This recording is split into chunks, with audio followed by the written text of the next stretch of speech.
right, this is going to be a very exciting episode. I'm so excited to talk to you about this because I'm going to tell you what I've learned in the last 20 years. And dude, if I had done all these things, my 20s would have been so much better. I would have better friends, I would have more money, and I would have much better stories to tell. So, here are 4 lessons that will help you to do much better than me. Lesson number 1. So I was a very introverted little kid, and I even got bullied because I was so odd and I looked different than the other kids. And when I was 8 years old, I probably spent more time contemplating than I spent time playing with people. And so when the other kids would just go out and play and get their knees dirty and bloody, I would just stand around and think about the meaning of life. So, of course, I got bullied. And later, when the kids started dating, or we became teenagers and we started dating, I other people would make fun of me because I had no interest in dating. Because I would tell myself, why should I date? Like, no relationship is gonna last. I see my parents getting divorced. I see other people um, breaking up. So, what's the point in actually going into a relationship? Yeah, I thought it's a very stupid waste of time to do that, and I'm not going to do this. But I think this happened before I actually hit puberty because, well, things changed, and I changed my opinion about that. And I fell in love with this girl from school, and I must have been 14 at the time. And the most surprising thing was that she liked me too, like me, like this little weird little guy. And it made me realize that it's great to be in a relationship. It's nice to be liked. And I thought, wow, relationships are just a great experience. It's worth doing this, and it doesn't matter if it doesn't last. And it's really good that I have this insight actually, because the relationship ended pretty quickly. After 2 months, she started ghosting me over Christmas and broke up soon after. And I cried my eyes out for a day or two, and I was so sad. But I moved on, and over time, I learned to have the relationships that I want and that would last longer. And here's what I've learned: seek experiences, even if it breaks your heart. My point is that this doesn't just apply for romantic relationships. I think the deeper lesson here is that you should get out of your own head and, don't try to see the future like me. Be here, in the present. Make fucking mistakes. Make them early, make them often. Avoiding mistakes just means you are afraid of failure, and this fear will only grow over time when you don't make mistakes. So, as a kid, I was so much in my head. I would rather read about things or think about things and evaluate everything in my mind, really. But I robbed myself of the value of making mistakes. And this is a tendency I'm wrestling with my whole life. So, what I'm saying here is don't make the mistake to not make mistakes. Yeah, okay. Lesson number 2. So, when I left university, I realized that I don't have any practical skill that will bring me money, that will get me a job. My degree was pretty useless, and I didn't really spend much time building a skill because I was never concerned about the future. I just wanted to have fun and learn what I was interested in. Sure, I made music and I was playing on stage, so it's not that I was like completely lazy all the time. I pursued my interests. I learned to be on stage and make some money on the street, busking, and all that stuff was useful. But when I entered the working world, I realized that I really could have pursued a little bit more um, stuff that has some more value, because I decided I didn't want to become a musician, so I needed to develop new skills. And the problem is not that I didn't make money, I just didn't know really what to do. I didn't have a sense of purpose. So I was trying to think about life. I thought about the meaning of life, and I thought about purpose for a long time throughout my 20s, in my 30s even.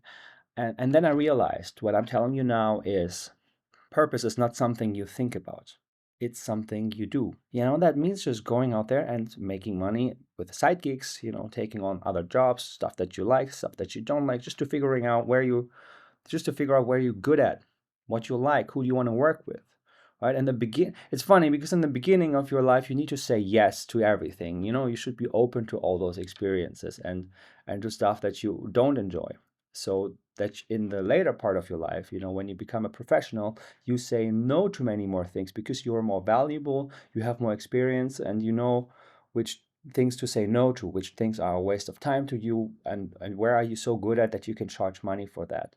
So in the first phase, you say yes a lot, then you say no most of the time. Hopefully, many people don't get that, but it's important to get to that phase where you are able to say no. But before that, you can only do that when you say yes and develop skills and make as much experience as you can. And the cool thing is that you don't just find a purpose or build a purpose that way, but you also attain skills that are valuable.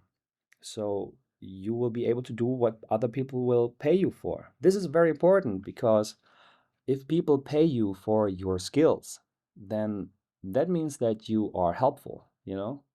And we all want to be helpful and we also want to survive. And that way, when you have a sense of purpose, valuable skills, you will do all those things at once and you will be fulfilled while you are bringing food on the table. I robbed myself of building practical skills. I never opened up to the kind of opportunity that help you build purpose. I didn't know what I liked doing or what I was good enough at to get paid for.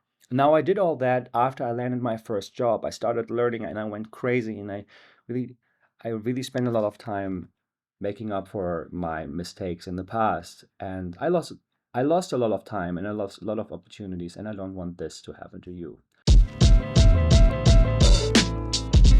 Remember that I just told you that I was such an awkward kid in primary school? In uni, I actually became much more social. I had more friends and I was really happy having so many cool friends and, musicians and other students and whatnot. And I took it for granted that everybody around me was just super interesting and open-minded. And all that changed when I entered the working world. Like, it was all so different. And I met some people who became friends, but I didn't really think of how important it is to build good, loyal friends and friendships in uni. I didn't see myself as a loyal friend. I didn't put much effort into this because I didn't have to. Everybody was around me all the time. But over the years, I needed to learn to maintain these relationships, right? So the people in uni that I met, to stay in touch with a few of them, or people in the work life, to stay in touch with them, to keep this network alive. And I also needed to learn to filter out people who are not good for me, who are wasting my time and energy. I would now look at people and I could tell if these are potential friends or if it's just a conversation at a bar or in a cafe. Do I want to engage more or not? These are very important things to protect your energy and make the best of your time and your resources. And that was important not just for having good friends, but I found myself in a situation where I was very alone because I was traveling a lot abroad and I started my own company and I had nobody to talk about this. Everybody's like still in pursuing a PhD or is an employee in a company. And so I have nobody really to talk about that stuff. And nobody is an entrepreneur like me. I was still in touch with my good friends that had different interests because that's really important to just have these friends. But I also built a circle of people with similar aspirations, with similar experiences, because you become the average of the 5 people you spend the most time with. That is so, so important to remember that. Um, it is important if you want to have money, if you want to be ambitious, if you want to be creative, whatever it is you want, you should surround yourself with those people and have them close. So here's my personal learning. Build a loyal circle, right? Whatever this means for you. For me, it means to have ambitious people around me, to have nice and kind people around me, people that inspire me to be a better person, to work a bit harder, to be more creative, all that kind of stuff. In best case, these people combine all those things together. Um, so it's not just about having good friends. It's important to build a network of people to who desire the same thing, who are building something. In my case, it might be different for you. And for me, it's important to have people around me who are lifelong learners, who think about others, who develop emotional intelligence. It's so important to increase the quality of your friendships and your relationships. Um, it makes your life so much easier when you get stuck and you need advice, because they're just around you, and they can just pick you up and help you get unstuck. Some friends are for fun, some are for growth. The rare ones, though, are both. Not every friend has to grow with you, but your closest ones should.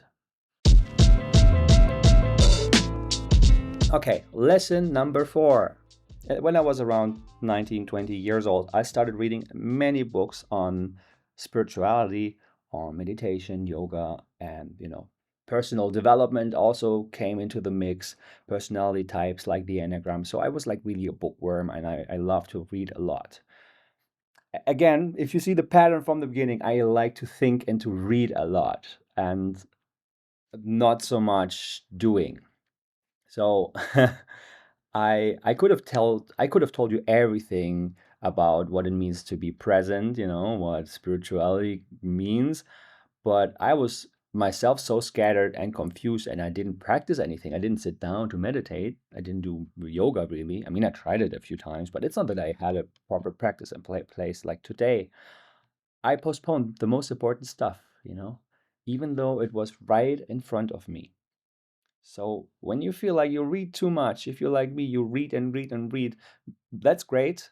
Just make sure you get some white space and let this knowledge go through you and have it become more solid through experience, right? Build some practices. So here's the lesson. Being comes before knowing. Being comes before knowing. The most important thing in life that you can learn is presence. Be present.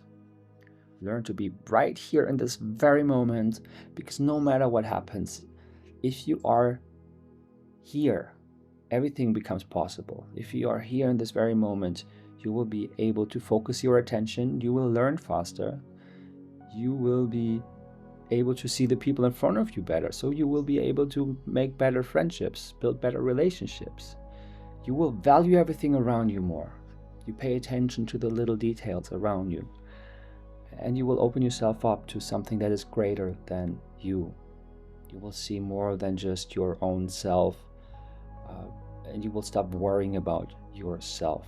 You open yourself up to this great thing called life, and that is all happening in the present. If you want to follow one advice, just follow this one. Become present. No matter what you learn, no matter which video you watch, nothing will help you to become more present. And nothing is as important as becoming present and being here. That's how you grow. That's how you learn. That's where everything happens. That's how you connect. Right? Being present means you seek experiences and you will not be afraid of the heartbreak, like in lesson number 1. If you're present, you will find purpose in every tiny little moment in front of you, around you. And you will start doing everything with full attention. And purpose is just an afterthought, because it's just the air you breathe. If you're present, you build great friendships. You build a loyal circle, like in lesson 3. So take a breath. Look around you and just enjoy life as it is. And get out of your head. And if you like that video, please click the like button. I hope I see you again soon. And thank you for sharing this with me.